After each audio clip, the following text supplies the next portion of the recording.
Here's a 1,600-word article in a flowing narrative style without headings for your YouTube script about the 1928 Rolls-Royce Phantom I Pall Mall.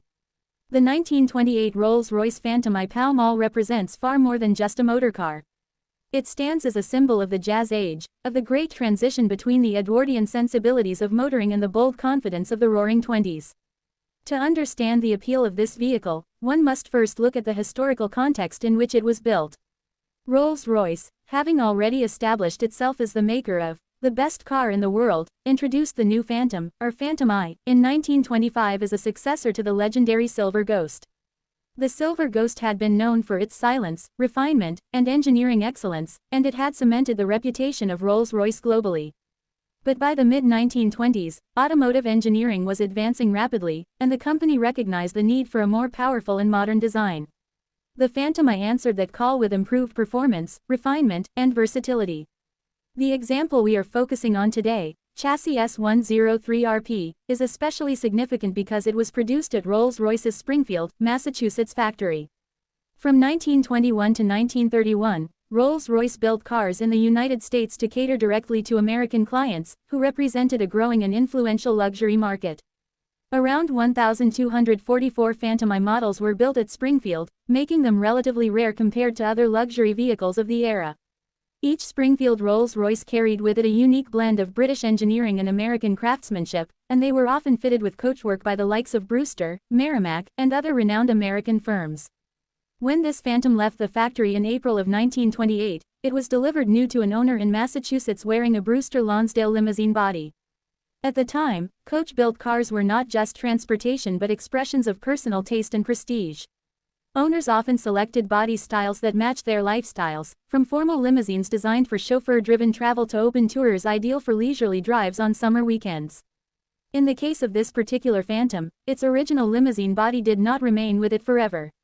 Sometime in the 1950s, a marque restorer replaced the Brewster coachwork with a Pall Mall touring body built by Merrimac and originally mounted on another chassis. The Pall Mall design was among the more sporting and elegant open body styles available for the Phantom, featuring a sleek profile, sweeping fenders, and room for passengers to enjoy open-air motoring. This transformation was not unusual for the time. In the mid-20th century, collectors and restorers often swapped bodies between chassis, especially when a more desirable or attractive style could enhance the appeal of a car. Today, purists may debate the originality of such changes, but it is undeniable that the Pall Mall body gives this Phantom a striking and charismatic appearance, embodying the glamour and freedom associated with 1920s touring cars. By the late 1970s, this Rolls-Royce found its way into the hands of an Ohio collector. Over the course of the following decade, the car underwent a cosmetic refurbishment. It was repainted in a sophisticated combination of silver and maroon, a two-tone scheme that accentuates its long, elegant lines and flowing curves. The interior was retrimmed in rich red leather, giving the cabin a bold yet luxurious character. These updates, while not factory original, reflect the spirit of restoration and preservation that kept cars like this alive and appreciated by enthusiasts. Beneath the striking bodywork lies the true heart of the Phantom I, its engine. The Springfield-built cars were powered by a 7.7-liter overhead valve inline-six. This massive engine, with its twin-plug ignition system and single updraft carburetor, was designed to provide effortless performance. Rolls-Royce did not publish horsepower figures at the time, preferring instead to emphasize smoothness and reliability.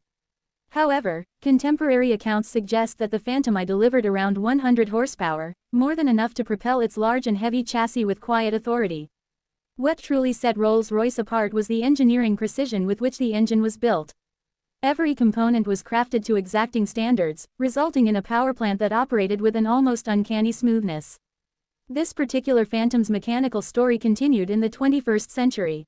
Between 2014 and 2016, it underwent a comprehensive mechanical refurbishment under new ownership. The work included an overhaul of the massive inline-six engine, ensuring that it remained in proper running order. The twin-plug ignition system and carburetor were carefully serviced, restoring the car's ability to perform as it did nearly a century ago. Driving a car like this is a unique experience. Unlike modern vehicles, where speed and convenience dominate, a Phantom I asks its driver to appreciate the art of motoring. From the weight of the steering to the deliberate shifts of the gearbox, every aspect of the car reminds you of the craftsmanship and engineering that defined an era. Beyond the mechanics and bodywork, cars like this Rolls-Royce carry with them an intangible but powerful sense of history. Imagine the 1920s in America. Jazz music filling the air, flappers and speakeasies, and a sense of optimism and change. The Phantom I would have been the car of industrial magnates, socialites, and celebrities. It was not merely transportation, it was a declaration of success and sophistication. Owners of Rolls-Royces were known for their wealth, influence, and taste, and a car like the Pall Mall tourer would have been as much at home on the streets of New York or Boston as it would on a countryside estate. The survival of this example through nearly a century of history is itself remarkable. Many cars of the 1920s did not endure, either worn out through use or lost to neglect during the Great Depression and World War II. That this Phantom I remains on the road today, restored and cherished, is a testament to the durability of Rolls-Royce engineering and the dedication of collectors who see themselves as custodians of history. It is also worth noting that the Springfield-built Rolls-Royces hold a special place in the marque's story. While the majority of Rolls-Royce production was centered in Derby, England, the Springfield operation demonstrated the company's recognition of the importance of the American market. For American clients, owning a Springfield Phantom I was not just about luxury but also about supporting a blend of British and American craftsmanship. When you stand before this 1928 Phantom I Pall Mall, the scale of the car is immediately impressive. Its long hood stretches out like a statement of power, while the tall radiator grille, topped with the spirit of ecstasy, announces unmistakably that this is a Rolls-Royce. The polished chrome, the gleaming paintwork, and the open touring body all combine to create an aura of presence. Inside, the red leather interior invites passengers to sink into comfort, surrounded by wood trim and the mechanical elegance of an era long past.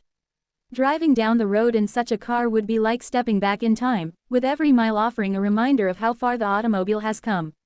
Today, cars like this Phantom I Pall Mall attract interest not only from collectors but also from enthusiasts who appreciate the artistry of early 20th century coach building.